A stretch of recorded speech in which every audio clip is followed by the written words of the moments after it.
One mic.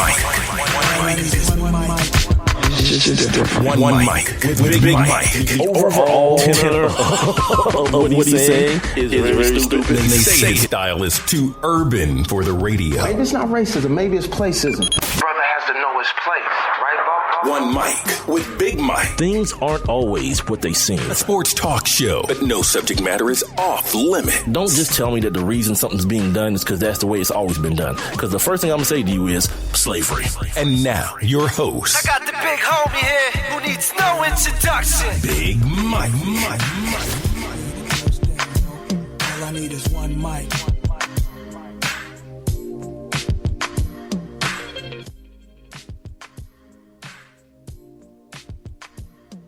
All right, here I am. Welcome to the One Mic with Big Mike show here on a Wednesday, middle of the week. We also call it Hump Day. Hump Day here on the One Mic with Big Mike show. Heard live every Monday, Wednesday, and Friday on Spreaker.com, Spreaker.com. Spreaker also has an app for all of your mobile devices. You can also hear the show live on TuneIn if that situation's been worked out. And, of course, on my website, OneMicWithBigMike.com. Each and every platform has the show available on demand if you don't get a chance to hear it in its entirety. You can also go to iTunes, iHeartRadio, Stitcher, Google Play Music, and YouTube, where you can catch the audio and the video. Please subscribe to the YouTube, subscribe to the iTunes, and follow me on iHeart and Stitcher and Google Play and all those things.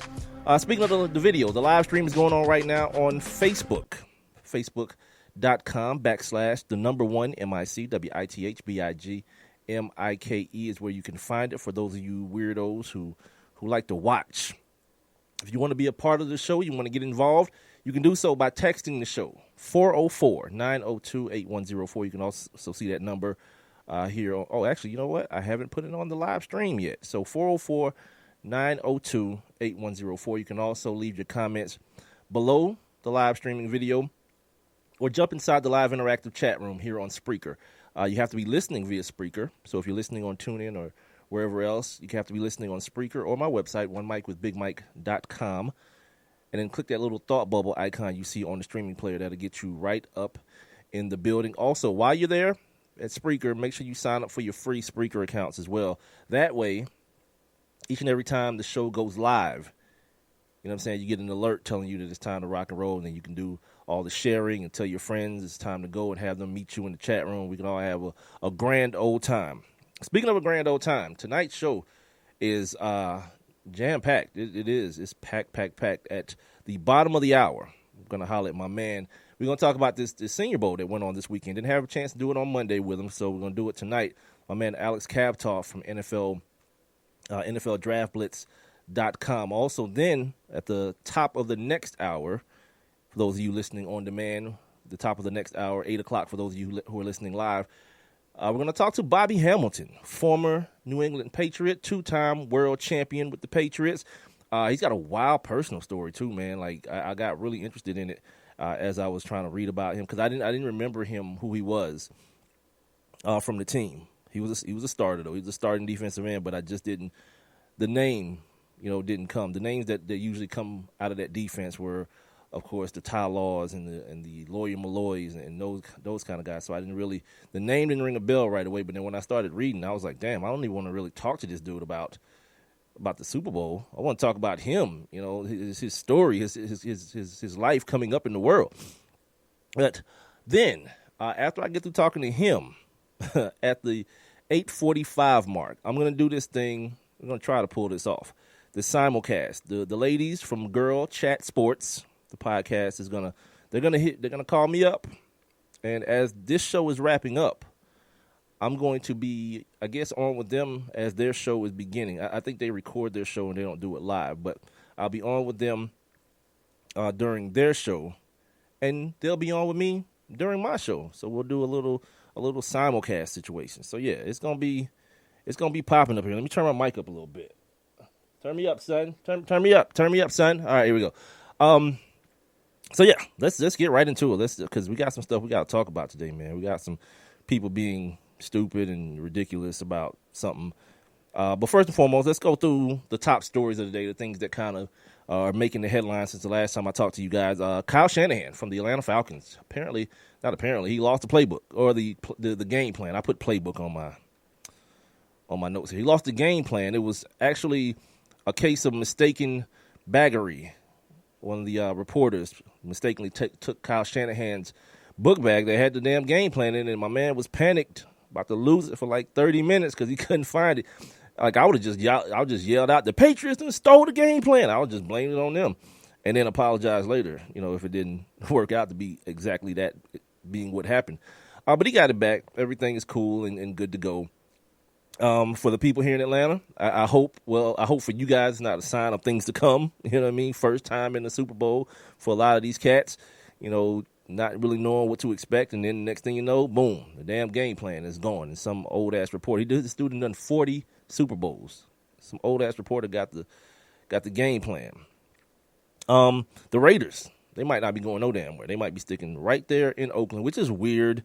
You know what I mean? It's like the divorce where the couple still lives together. You know what I mean? Because, no one really has anywhere to go, even if they, split the house and sell the house for the money. It's just one of those weird things. Falcons again. The Falcons apparently had a little pill-popping problem back in the day. Not with this regime, but previous to this, there's a little pill-popping situation going on. So I want to try to talk about that today before I get out of here in these 2 hours. It's going to be tight, to be honest with you, but just know, I know about it. National Signing Day was today. I have no earthly inkling on anything that happened as far as that goes. Kids show up. Kids switch out their hats and T-shirts and bring mascots to the press conferences. Things that I don't know who went where. Only thing I know about is the one kid, the number one ranked kid in the nation, because of how he made his decision. He's already enrolled in school. You know what I mean? He just showed up on campus like, okay, I'm here. Let's get to work. And by the way, I'm not the dude either to tell these kids, be humble. Nah, this your time to shine, homie. And if people gonna show up, I mean, it's not kids showing up at a spot and it's them and their parents with a flip phone camera. It's people showing up for this. So show up and show out, man. You get to do this one time. I didn't get the chance to do it. I had some issues academically, and my signing day got pushed back over a year, as a matter of fact. Like the next February, I still didn't sign. I ain't signed to the next April. Yeah. There wasn't no fanfare either. It was me, my dad, and a couple of coaches in the coach's office up in Cookeville, Tennessee, signing an Ohio Valley Conference scholarship. Yeah, no fanfare. But if it had been like today or in these days, yeah, I'd have been all kind of ridiculous. I don't care. Like, I could have been going, like I went to Tennessee Tech. Even going to a small school like that, I probably would have still done something ridiculous. And people are like, but he's not even going to a big school. I don't care. What school your son going to, ma'am? Anyway. Did Dabo Swinney, right before I got on the air, did Dabo Swinney sign his son? Did I see that? Or was that like some sort of ploy or something like that? He's just going to be going to the school. Because it's like, dude, if your son, you don't give your son a scholarship, come on, B. You done make millions of dollars off these kids. You can't pay for your son to go to school. And then if it's a state school, don't your son go to school for free? I'll look more into that to see if douchebag Dabo is doing another douchebag thing. Brett Musburger hung it up last night. I told you guys on Monday it was going to be that night. I don't really keep up with these type of things because I don't really care about, like, people, like an old white man quitting his job for what he thinks is a better job. I don't really, it doesn't really make me any difference. You know what I mean? Like, if you're calling a game, just don't be bad. There's guys who I like Hubie Brown, but eventually Hubie's old as hell.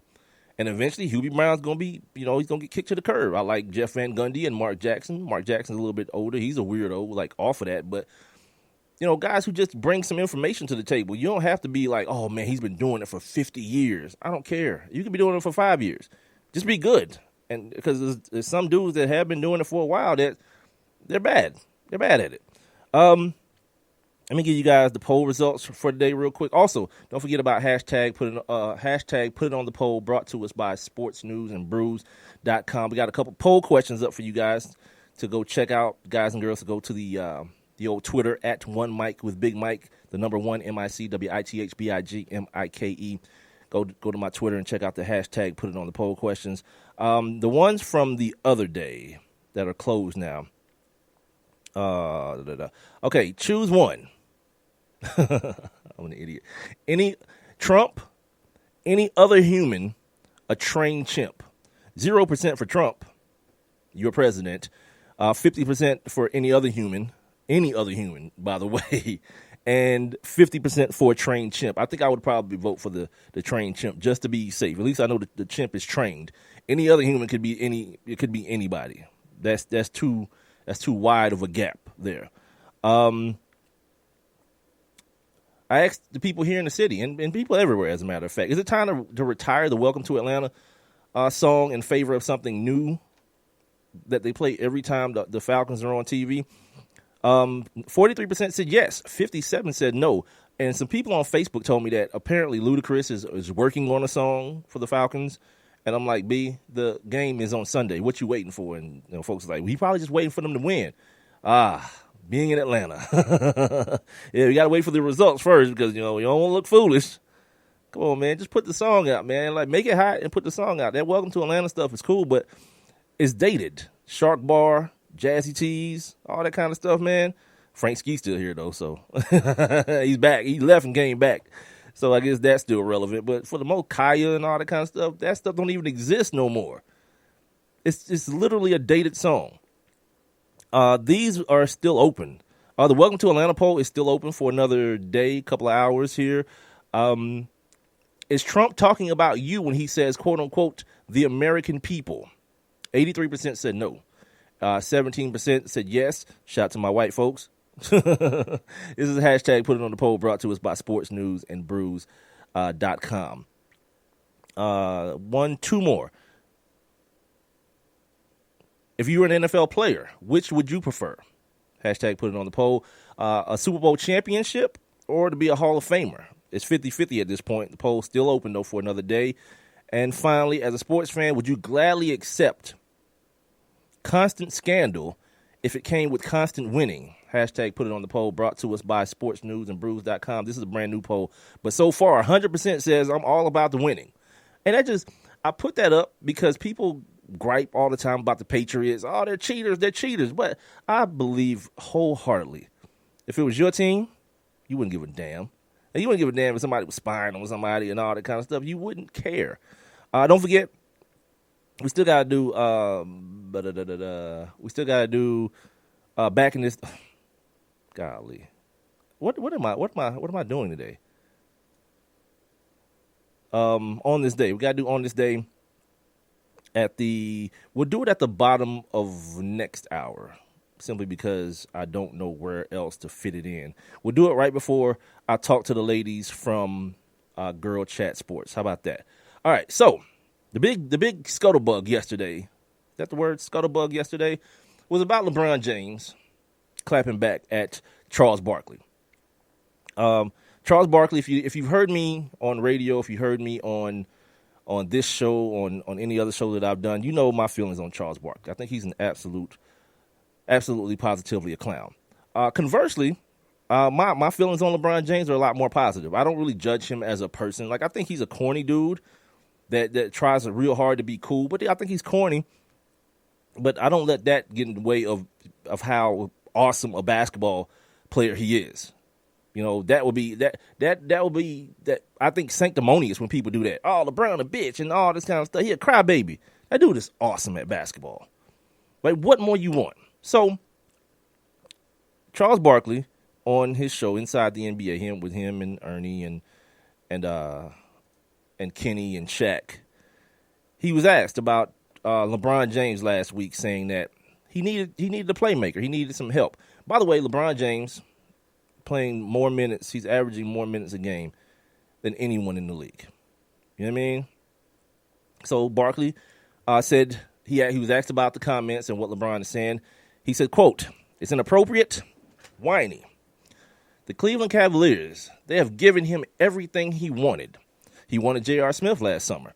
They paid him. He wanted Iman Shumpert last summer. They brought Kyle Korver.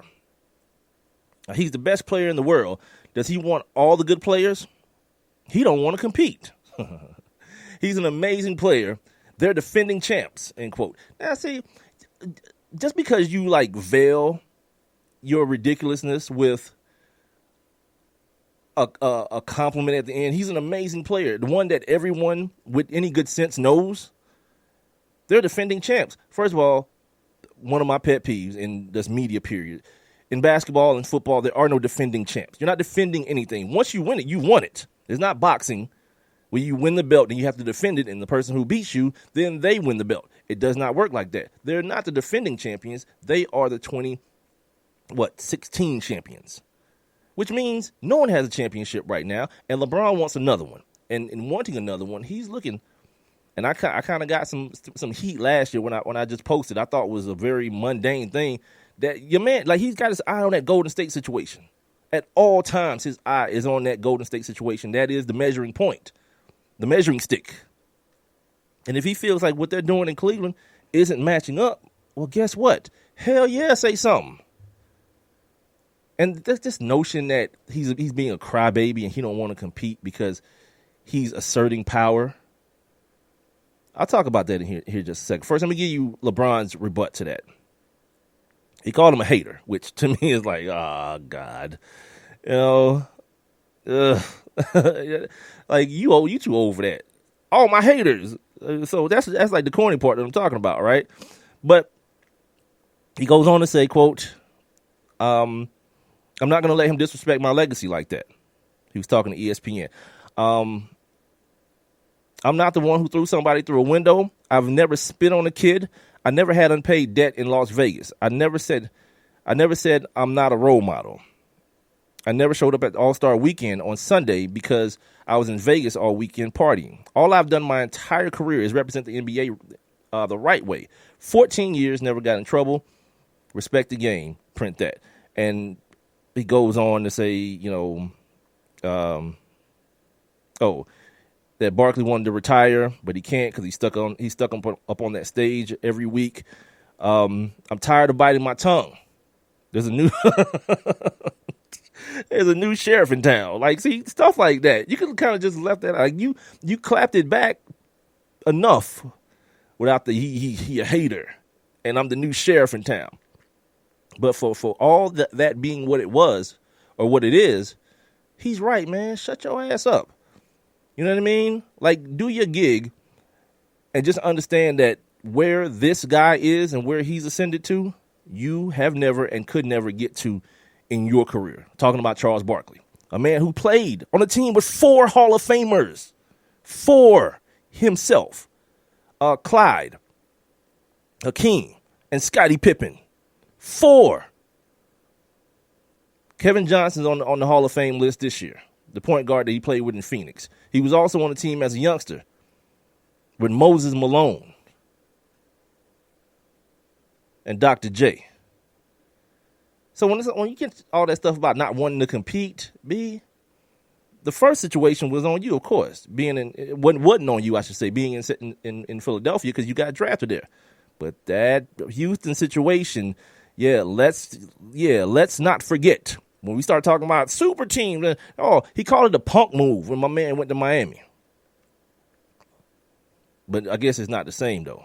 The hypocrisy is glaring. And then the thing that comes out in these type of scenarios, the thing that comes out, crystal clear, it's like where people land emotionally on LeBron.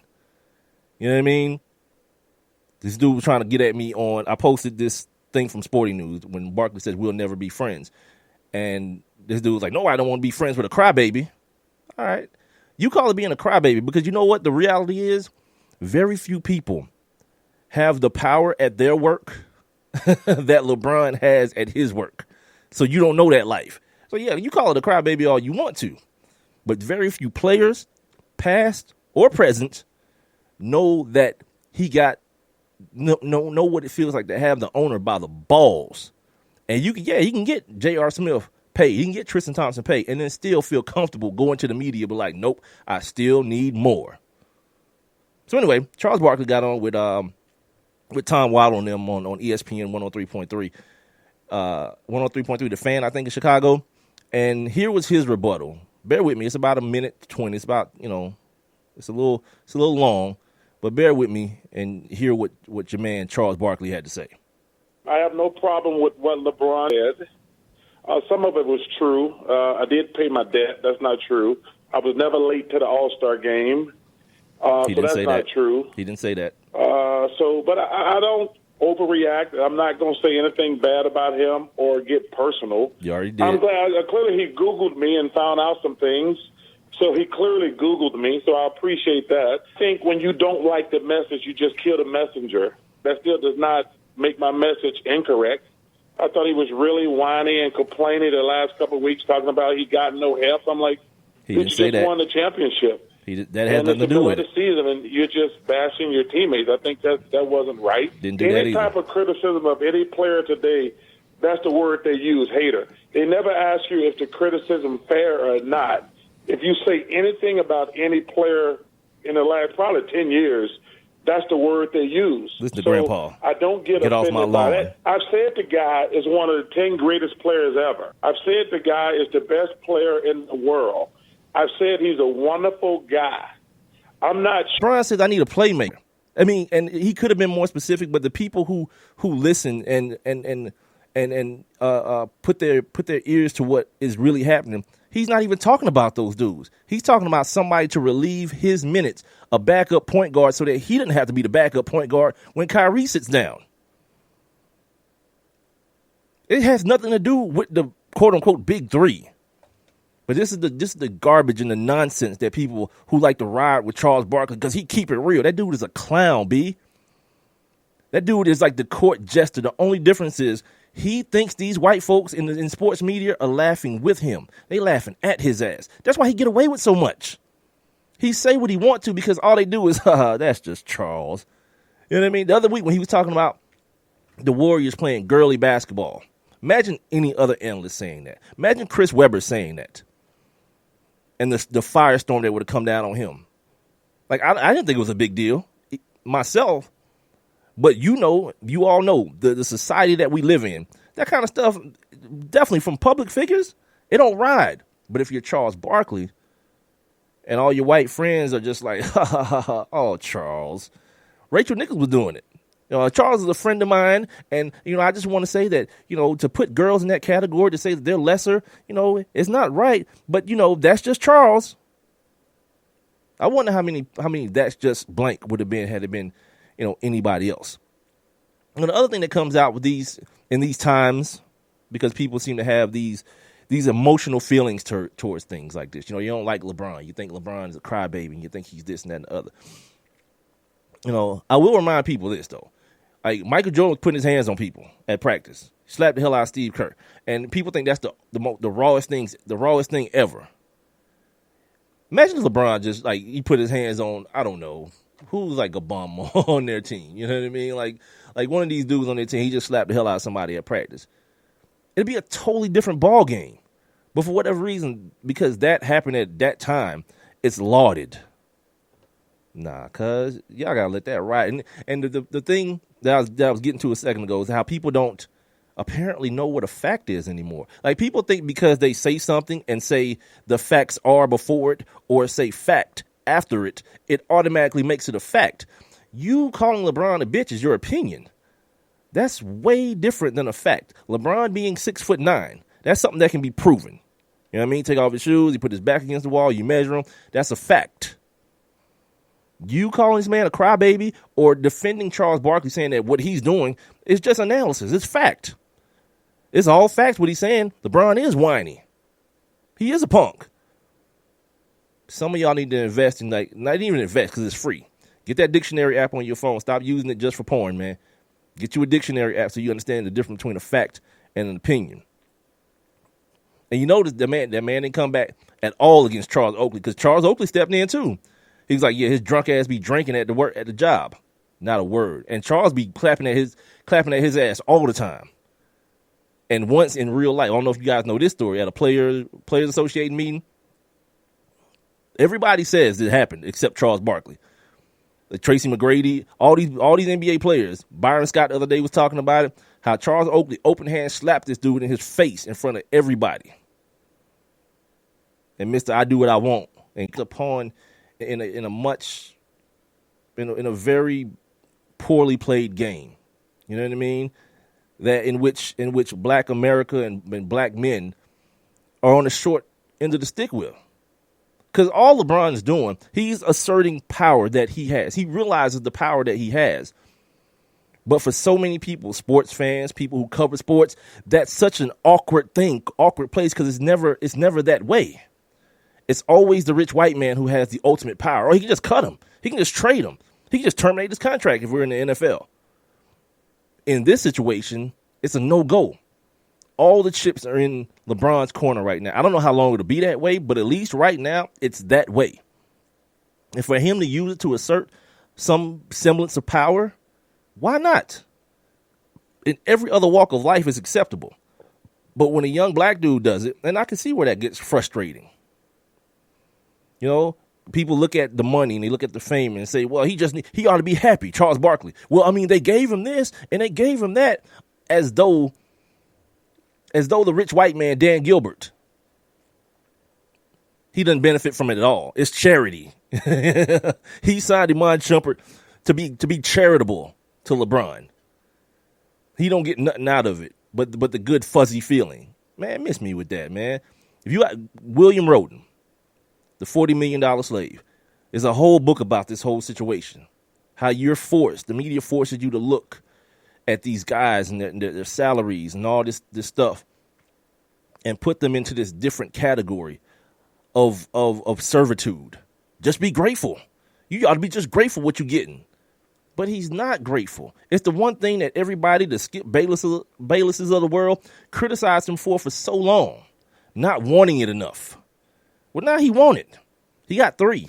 And at the beginning of the season, I reminded y'all about this on Monday, and I'm going to remind y'all about it today. He said, I'm chasing the ghost. I'm chasing Michael Jordan. And in doing so, it seems as though he's taking on some of those personality traits. Like, just be a jerk, but get it done. And at the end of the day, that's all that matters. Because you've already, as fans, you guys have already drawn the line of demarcation. That it's championships or nothing. As great as this dude is at playing basketball, it's still a matter of, well, you ain't got 6 championships. Well, Michael Jordan ain't got 11, but Bill Russell does. Never seems to get brought up, though. You know? So when that becomes the climate and a guy like Kevin Durant says, you know what then? Bet. I'm going to go to the place that's better off for me to win one of these championships. Oh, and then now he's disloyal and all this craziness. Make up your mind. You know what I mean? Like the NBA and where it is right now, all these old dudes, the old players, you know what I'm saying? They're jealous. And all these owners and these execs, they're trying to figure out a way to get the power back.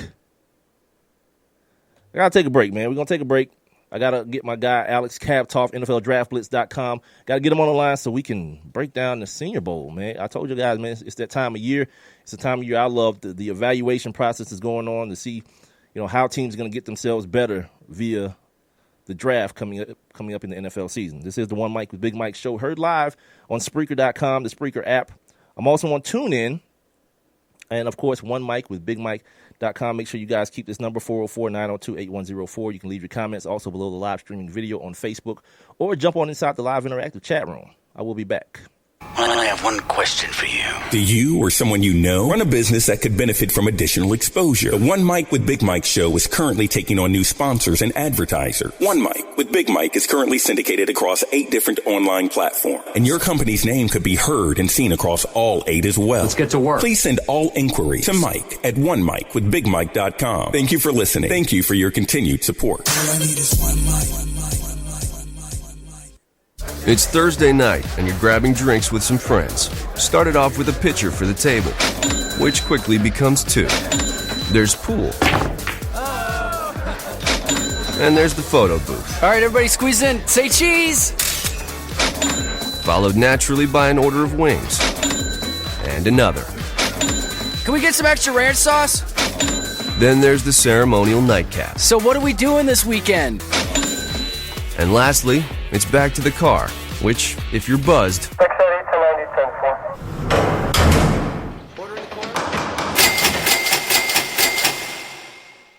could be the most expensive night of your life. Getting pulled over for buzz driving could cost you around $10,000 in fines, legal fees, and increased insurance rates. Nothing kills a buzz like getting pulled over for buzz driving, because buzz driving is drunk driving. Brought to you by the National Highway Traffic Safety Administration and the Ad Council. And now, back to One Mic. What are we waiting for? Let's get to it. With Big Mike. Bring 'em out, bring 'em out. Bring 'em out, bring 'em out. Bring 'em out, bring 'em out. Bring 'em out, bring 'em out. What up? Welcome back to the One Mic with Big Mike show here. It is Hump Day. Also, a Woman Crush Wednesday, man. Make sure you guys head over to my Instagram at One Mic with Big Mike. You can check out this week's Woman Crush Wednesday. I don't remember her name. That's usually your problem for me. I don't remember her name, but you guys can head on over there, One Mic with Big Mike on Facebook, Twitter, and Instagram, and check her out. Give her some likes and follows and all those good things. I'm here, man. Spreaker.com, the Spreaker app. Also on TuneIn, OneMicWithBigMike.com. It's that time of the show. It's Wednesday. I told you guys it's a busy Wednesday, and the Senior Bowl happened this past weekend in Mobile, Alabama. And my eyes on the scene, my man Alex Khvatov from NFLDraftBlitz.com is joining me right now. Make sure you guys are following him on Twitter at NFL Draft Blitz, and make sure you definitely check out the website NFLDraftBlitz.com. Alex, what's going on, man? The first thing I want to start with is Deshaun Watson. He declined the invite. Was there any scuttlebutt, any talk down there amongst the evaluators about him choosing to skip the Senior Bowl? Well, the way I understand it, I mean, Deshaun Watson, obviously, he was coming off the national championship game. He's a guy that doesn't take summers off. He attends so many QB camps out there. So, to be honest with you, the answer that he gave to the Senior Bowl, to NFL teams out there, is that he wanted to take a break. He wanted to prepare for the scouting combine. He wanted to be healthy. He wanted to be fresh. To be honest with you, I would, in my opinion, if you get invited to the Senior Bowl, which is the biggest all-star event out there, you got to take it. Even if you're not going to play, show up. Have a chance to meet with the Browns. Have a chance to meet with other NFL teams. Obviously, scouts do visit Clemson. They go there quite frequently, but it's a chance to meet the head coaches, to meet the positional coaches, to meet some of those general managers that come to the Senior Bowl, come to Mobile, Alabama. I think that's the biggest thing, and he missed out on that. I know that he's going to get that exposure during the scouting combine. I don't expect him to throw in Indy. I think he's going to save that for his pro day. Mm-hmm. I think he's going to show up to the combine to measure the height, the weight, and I think basically he's just going to meet with teams. But in my opinion, he missed on the opportunity because the Browns were coaching the South roster. He would have been on that team, and it would have been a good chance to get exposed to the pro-style offense, to get exposed to NFL coaching. And I think Hugh Jackson definitely would have gotten a better vibe if Deshaun Watson would have been there. It would have made his decision much easier because the Browns are sitting there at number 1 and number 12, and Deshaun Watson is definitely available. But I think he missed out on the opportunity. As far as the Senior Bowl goes, I sit here like a weirdo, and I watch the practices. I don't really care about the game. I only watched about a half of the game, and I watched up until halftime when Terrell Davis and I forget whoever else that was were talking about what happened in the first half. But I think it's more about the practices. Do you share that same sentiment? Like it's more about what the guys are doing day to day, getting seen walking around the facility, how they're working during the week, and the game just being kind of a novelty for the sponsors? Absolutely. Absolutely. It's all about the practices. And you know what? The scouts leave by the time Thursday rolls around. Mm-hmm. A lot of them do. So they basically see the Tuesday and the Wednesday practice. You want to see how these guys are going to compete against the best. Right. And at the Senior Bowl, we're exposed to a lot of the senior talent, guys who graduated, guys that are coming in. And you want to see those one-on-ones. You want to see a big offensive lineman go against the top defensive tackle. You want to see a wide receiver go against a cornerback in the one-on-ones. And you want to see how they pick up the offensive scheme, the playbook. it's pretty simple, but you still want to see that how they would get exposed to NFL coaching, verbiage, being in a huddle. Are they tough? How are they going to be in that huddle? Are they listening? Are they leaders? I think that's incredibly important. And the biggest thing that you take away from the Senior Bowl is that NFL teams, like I said earlier about Deshaun Watson, they have a chance that they can meet you behind closed doors. They can ask you some of those tough questions. And isn't this it's the first time some of the coaches are meeting these players, right? Because they're too busy during the season with game planning. So this is the first time some of these coaches are getting a chance to actually put eyes and faces to these players and getting a chance to talk to them as well, right? Absolutely. Positional coaches, head coaches, general managers. That's the first time that they're getting exposed to that player live. The scouts have seen them, but now the scouts are telling the guys who are making the decisions about this player. So it's a chance to get to know him, get that chance to meet him up close. Ask him the tough questions because not all of these guys are choir boys.